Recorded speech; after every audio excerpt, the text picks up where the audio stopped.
Bwana Yesu asifiwe. Kwa muda mfupi na tamani tuweze kuangalia vitu vichache ambavyo vinaweza kukusaidia au kukuongoza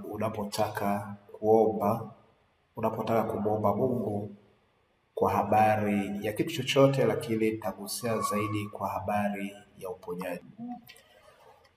Vipo vitu vingi, lakini cha kwanza kwa kuorodhesha haraka, namba moja ni kuungama dhambi zetu, kwa sababu kuna vitu vingi vya uharibifu ambavyo huwa vinatokea kwenye maisha yetu, kwa sababu wakati mwingine tunakuwa tumekosea sehemu, lakini pia tunaungama dhambi zetu ili kuweza kupata nafasi au kupata kibali cha Mungu kuweza kusikia maombi yetu, hata kile kitu ambacho tunaenda kuomba Mungu aweze kusikia, lakini pia aweze kufanya. Ukisoma kile kitabu cha Isaya 59 mstari wa kwanza hadi wa pili, anasema, tazama mkono wa Bwana haukupunguka hata usiweze kuokoa, wala sikio lake si zito hata lisiweze kusikia, lakini maovu yenu yamewafarakanisha ninyi na Mungu wenu, na dhambi zenu zimeuficha uso wake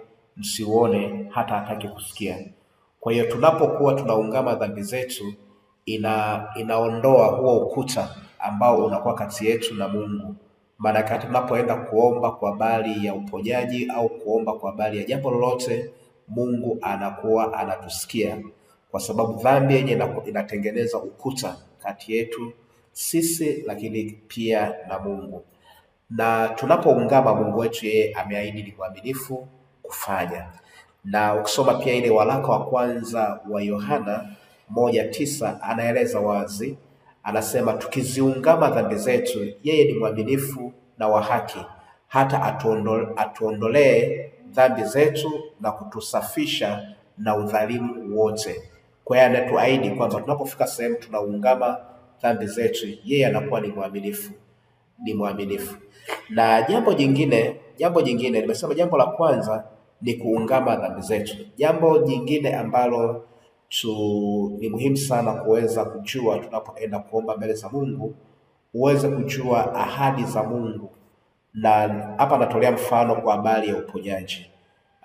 Ujue ahadi za Mungu katika mambo mengi ambayo tunakuwa tunahitaji. Mungu ameshatoa ahadi, na ukija kwenye sehemu ya uponyaji, Mungu ametoa ahadi kwa habari ya uponyaji, na kuna evidence ya mistari mingi kwenye Biblia ambayo inaonyesha ahadi ya Mungu jinsi ambavyo yeye ametuahidi. Kwa mfano, kusoma kitabu cha Isaya 53:5 anasema, bali alijeruhiwa kwa makosa yetu, alichubuliwa kwa maovu yetu, adhabu ya amani yetu ilikuwa juu yake, na kwa kupigwa kwake sisi tumepona. Kwa Yesu Kristo alipokuwa anapigwa, maana yake sisi tulikuwa tunapona. Alijeruhiwa kwa sababu ya makosa yetu, maana tunapoungama dhambi zetu, yeye alipokuwa anajeruhiwa alikuwa anachukua maovu yetu na dhambi zetu. Lakini anasema kwamba alichubuliwa kwa sababu ya maovu yetu, na adhabu ya amani yetu ilikuwa juu yake. Maana adhabu ambayo sisi itakuwa tuipate ikawa juu ya Yesu Kristo. Na anasema kwa kupigwa kwake sisi tumepona. Kwa kama unatambua kwamba Yesu Kristo yeye alipigwa, alifika sehemu akapigwa, akajeruhiwa, akachubuliwa, basi hiyo yote ilikuwa ni kwa ajili yetu. Na pale mwishoni kwenye mstari anasema kwa kupigwa kwake sisi tumepona. Kwa jambo la kwanza uweza kutambua kwamba kuna kazi ambayo Yesu Kristo alifanya ya uponyaji, na hiyo kazi ya uponyaji ambayo Yesu Kristo aliifanya ilikuwa kwa kupigwa kwake. Maanake yeye alishamaliza kazi ambayo alikuwa ameijia, hasa hii sehemu ya uponyaji. Na leo nimejaribu kugusia kwa sehemu hizi chache kwenye mistari michache. La kwanza kuomba msamaha au toba au kuungama dhambi. Na jambo la pili, tambua ahadi. Na siku ya leo nimegusia ile Isaya anayeonyesha kwamba bali alijeruhiwa kwa makosa yetu, alichubuliwa kwa maovu yetu, adhabu ya amani yetu ilikuwa juu yake, na kwa kupigwa kwake sisi tumepona. Wewe unayenisikiliza, najua yawezekana pia kuna kitu ambacho unapitia kwenye afya, nikilenga sana kwenye afya, basi naomba nifuatishe maneno haya tuweze kuungama dhambi pamoja.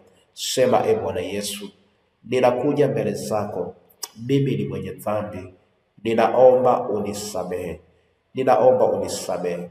Futa jina langu kwenye kitabu cha hukumu, andika jina langu kwenye kitabu cha uzima, kwa jina la Yesu Kristo, amina. Basi wakati huu kama umeomba hii sala na unajua kabisa unaumwa sehemu, basi pia nifuatisha maneno haya: ninakushukuru Bwana Yesu kwa ajili ya uponyaji wako, maana wewe Yesu Kristo ulipigwa kwa ajili yangu, ulichubuliwa kwa ajili yangu, na maovu yangu yote wewe uliyabeba, na kwa kupigwa kwako Yesu mimi nimepona. Kuanzia sasa ninaamuru magonjwa kwenye mwili wangu yakaachie, vifungo kwenye mwili wangu vikaachie, mateso kwenye mwili wangu vikaachie, kwa jina la Yesu Kristo, amina. Baba, katika jina la Yesu ninaachilia uzima kwa binti huyu, ninaachilia uzima kwa baba huyu, ninaachilia uzima kwa baba huyu, kwa kijana huyu, kwa mtoto huyu. Natamka uzima kwenye viungo vyake. Damu ya Yesu Kristo ikabubujike sasa, kuanzia utosi mpaka kwenye wayo. Kwa jina la Yesu Kristo ninaomba na kuamini kwamba Mungu